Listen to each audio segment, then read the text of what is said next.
Assalamu alaikum mes frères et sœurs.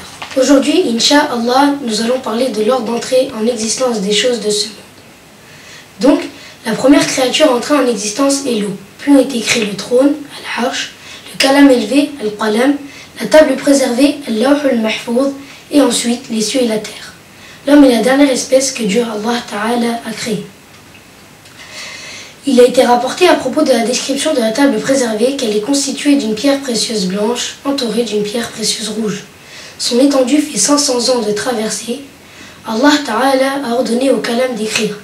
Le kalam est écrit par la toute-puissance de Allah Ta'ala sans qu'aucune créature ne le tienne. Le kalam a écrit sur la table préservée ce qui avait déjà eu lieu et ce qui allait avoir lieu dans ce bas monde jusqu'à la fin de ce monde.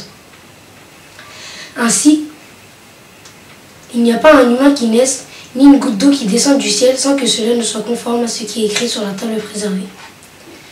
La terre sur laquelle nous sommes est l'une des 7 terres que Dieu Allah Ta'ala a créées. Cette terre est celle qui est tout au-dessus des autres. Les terres sont toutes séparées les unes des autres. L'enfer est en dessous de la 7e terre.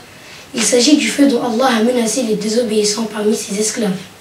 D'après la preuve du Coran, الله الذي خلق 7 سماوات ومن الأرض مثلهن.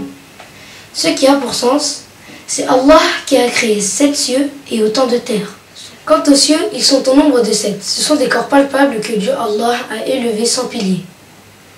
Les cieux sont tous séparés les uns des autres. D'un ciel à l'autre, la distance est de 500 ans. Chaque ciel a une porte. Au-dessus du 7e ciel se trouve le paradis. Du fait de l'éloignement extrême du premier ciel de la terre et de l'incapacité des hommes à l'atteindre, certaines personnes croient à tort que cet espace qui contient les astres et les étoiles constitue la totalité de ce monde. Ils croient également à tort que cet espace s'étend infiniment.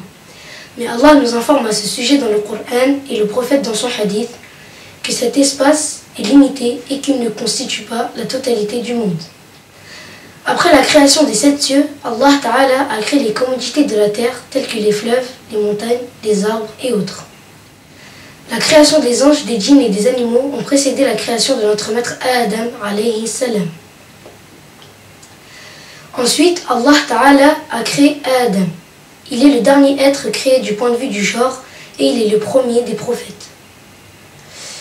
Il l'a créé à partir de la terre mélangée avec de l'eau du paradis. Puis, Allah a créé Ève, Hawa, à partir de la côte gauche de Adam alayhi salam. Je demande à Allah qu'il nous accorde l'inspiration de lui obéir et d'être sincère envers lui. Barakallahu fikum. Assalamu alaikum.